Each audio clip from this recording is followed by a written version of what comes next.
Welcome to the Retrospect 7 training. Retrospect is available in several editions.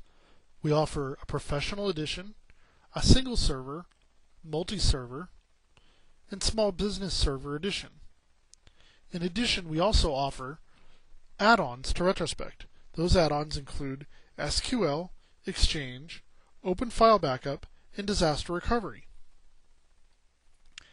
The key to understanding Retrospect is to understand the terminology used within the software. When you do a backup with Retrospect, you back up to something called a backup set. The backup set has several components. It has the actual backup media, as well as the catalog file, which is an index of the data on the backup media. When you create a backup set with Retrospect, the default name is Backup Set A, and it asks you to save a file to your local hard drive. That local file is the catalog file, and once again, that's the index of all the data that goes on your backup set. When you start your backup, Retrospect will ask you to choose a new piece of media. The new piece of media is also known as a member inside of Retrospect, and the member will be named in a sequential order, such as 1-backup set A. Retrospect will continue to use that piece of media until it fills up. Then the next piece of media will be called 2-backup set A. Every time you do a backup with Retrospect, it's a new session. So if your very first backup copies 100 files, then the session contains 100 files. If your second backup only copied 2 files, then that session contains 2 files. All sessions are identified by the date and time in which they were copied. Also, Retrospect has something called a snapshot. The snapshot is a picture of what was on the drive during the most recent backup of that drive. Every time you take a backup, Retrospect stores a new snapshot. The primary use of snapshots is for restores. The snapshot shows Retrospect what was on the drive during the most recent backup, so that when you do a restore of your computer, it will only access the files that were on the computer on the date and time that you're restoring from. This makes Retrospect really significant and really powerful for doing restores. A lot of programs actually rely on the archive bit to identify whether a file has changed since the previous backup. Retrospect is a little different. It uses the name, the size, the creation date and time, the modify date and time, and sometimes the path to identify whether a file has changed or not.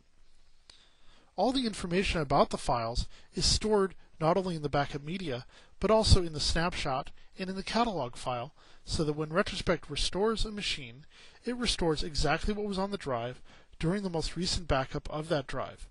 You can also choose older snapshots and restore a computer to what it looked like at a specific point in time. When you do a backup with Retrospect, you can use several types of backup media. You can use a tape backup set, or you can use a disk backup set. The disk backup set is primarily used when writing to external hard drives, RAID drives, network volumes, or removable disks.